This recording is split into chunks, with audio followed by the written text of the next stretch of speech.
Las armas químicas modernas fueron introducidas durante la Primera Guerra Mundial en un esfuerzo por acabar con el estancamiento de la guerra de trincheras. Su naturaleza y su imprevisibilidad indiscriminada, junto con los efectos a veces horripilantes, las convierten en eficaces armas del miedo. Sin embargo, las armas químicas están sujetas a patrones de topografía y tiempo atmosférico. Como las municiones se han vuelto más precisas, su ventaja táctica está disminuyendo. Los agresivos químicos se convirtieron en uno de los principales elementos de planificación de combate que existían en el mundo en la década de los 50. Y a partir de los 60, existen en forma binaria. El agente tóxico no se encuentra activo en el arma, sino en forma de precursores físicamente separados. Existencia de agresivos químicos en almacenes de Estados Unidos y Rusia. Los compuestos organofosforados que se fabricaron industrialmente y ahora se encuentran en los arsenales rusos son sarín, soman y gases soviéticos. En su momento, el ejército soviético también disponía de una importante cantidad del agente tabún, capturado en almacenes alemanes en 1945. Por su parte, el ejército estadounidense dispone de un importante stock de sarín y gas UX. Esta es una recopilación con datos de algunas de las armas químicas más destacadas y peligrosas, teniendo en cuenta que varios proyectos de este tipo siguen estando clasificados. La más tóxica, Novichok 5. El agente más tóxico de todos es el agente nervioso ruso A-232 Novichok 5, producto del programa soviético codificado como Foliant. Pertenece a munición binaria, de la cual es imposible protegerse con una máscara de gas. Desarrollado en la URSS a mediados de los 70, sus desarrolladores recibieron el premio estatal de la URSS en 1981. Es 5 o 8 veces más tóxico que el gas VX y representa el más tóxico agente químico jamás desarrollado. De momento, no se conoce un tratamiento eficaz para las personas intoxicadas con este agente. Pese a tener la capacidad de fabricarlo, Rusia no dispone en sus arsenales del agente Novichok 5. El más tóxico en los arsenales de Estados Unidos, gas VX, al igual que otros agresivos químicos nerviosos, el gas VX pertenece a compuestos organofosforados, porque afecta a la transmisión de los impulsos nerviosos dentro del sistema nervioso, y se manifiesta en convulsiones, pasando a la parálisis general.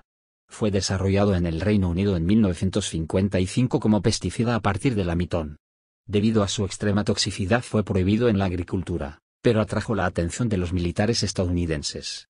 Actualmente solo disponible en el arsenal de Estados Unidos, el VX es particularmente peligroso porque es un agente muy estable. Por ejemplo, a diferencia del sarín, una vez expulsado a la atmósfera tarda mucho en evaporarse. En condiciones climáticas normales, el VX puede persistir durante días en la superficie, mientras que puede conservar su poder letal hasta meses en condiciones muy frías. El más usado recientemente, sarín. En septiembre de 2013, la ONU confirmó un ataque con armas químicas con cohetes de diseño especial cargados con sarín en la guerra civil siria. El sarín, también conocido como GB, es un agente nervioso volátil pero tóxico. Una sola gota del tamaño de la cabeza de un alfiler es suficiente para matar a un humano adulto rápidamente. Es un líquido incoloro e inodoro a temperatura ambiente, pero se evapora rápidamente cuando se calienta. Una vez liberado al aire, el sarín se extiende en el ambiente rápidamente y presenta una amenaza inmediata pero de corta duración. Similar al VX, los síntomas de la intoxicación con este agresivo químico incluyen dolores de cabeza, salivación y secreción de lágrimas, seguidos de una parálisis progresiva de los músculos y posible muerte. El sarín fue desarrollado en 1938 en Alemania, cuando los investigadores estaban estudiando los pesticidas. El grupo sectario Aum Shinrei utilizó este gas en un ataque de 1995 en el metro de Tokio. Pese a que el ataque causó pánico en masa, solo mató a 13 personas debido a que el agente fue dispersado en forma líquida. El sarín no es fácil de ser convertido en arma. La calidad del agente también es importante. El sarín, y el VX, es susceptible a la degradación, especialmente si no es puro. El sarín de Irak, por ejemplo, tuvo una vida útil de cerca de 2 años. Aunque los productos degradados todavía son tóxicos, no pueden ser utilizados como armas. La prueba más evidente de ello fue el ataque en el metro de Tokio, que podría haber causado muchas más bajas humanas. El tema de la supuesta presencia del extremismo islámico en la frontera entre México y Estados Unidos lleva debatiéndose desde el 11S. Mientras que muchos lo consideran un mito, algunas fuentes aseguran que las historias sobre el extremismo islámico en esa zona son ciertas. Recientemente, la Fundación Judicial Watt aseguró que el grupo terrorista Estado Islámico operaba en al menos 2 campos en el estado mexicano fronterizo de Chihuahua. Asimismo, indicó que sus fuentes incluían a un oficial del ejército mexicano y a un inspector de la Policía Federal del país.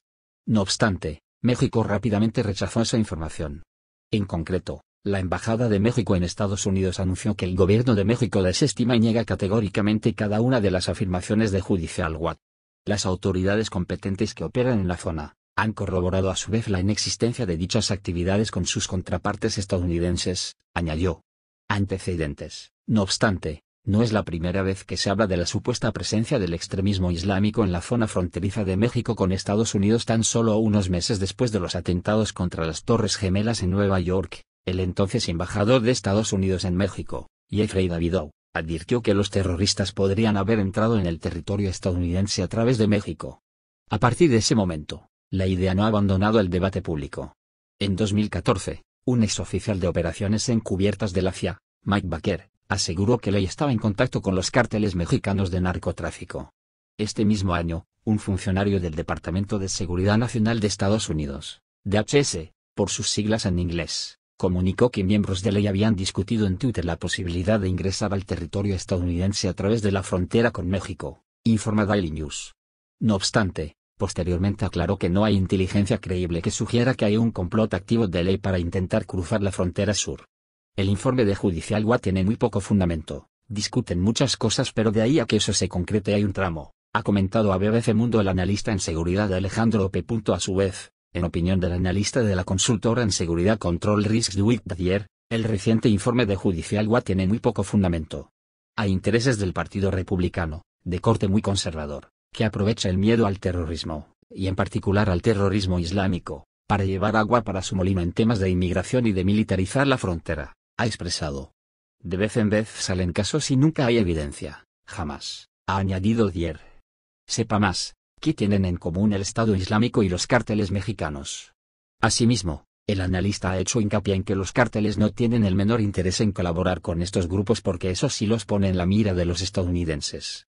La misma idea fue sostenida por funcionarios de inteligencia de Estados Unidos que hablaron con Bloomberg. Las historias sobre el extremismo islámico en la frontera son ciertas. El político republicano Tom Cotton anunció en 2014 que grupos como Ley colaboran con los cárteles de la droga en México, informa The Washington Times. Podrían infiltrarse en nuestra frontera indefensa y atacarnos, advirtió. Poco después, el republicano Duncan Hunter aseguró en la cadena Fox News que al menos 10 combatientes de Ley habían sido capturados al intentar cruzar la frontera con México. No obstante, un representante del Departamento de Seguridad Nacional rechazó tajantemente esta afirmación tachándola de categóricamente falsa. Lea también, los carteles narcotraficantes mexicanos son peores que el Estado Islámico. Al mismo tiempo, el presidente de Judicial Watch, Tom Fitton, en una entrevista a BBC Mundo ha expresado que es por política que, el gobierno estadounidense, no reconoce que, los terroristas, están ingresando a Estados Unidos a través de la frontera. La política se interpone en el camino de la seguridad nacional y la protección de los estadounidenses, ha anunciado. El presidente de Judicial Watch opina que Ley y otras organizaciones terroristas se aprovechan del control que los cárteles del narcotráfico tienen del área fronteriza con Estados Unidos, donde el gobierno mexicano es débil. Asimismo, ha añadido que no es inusual escuchar historias sobre el extremismo islámico en la frontera entre México y Estados Unidos porque son ciertas.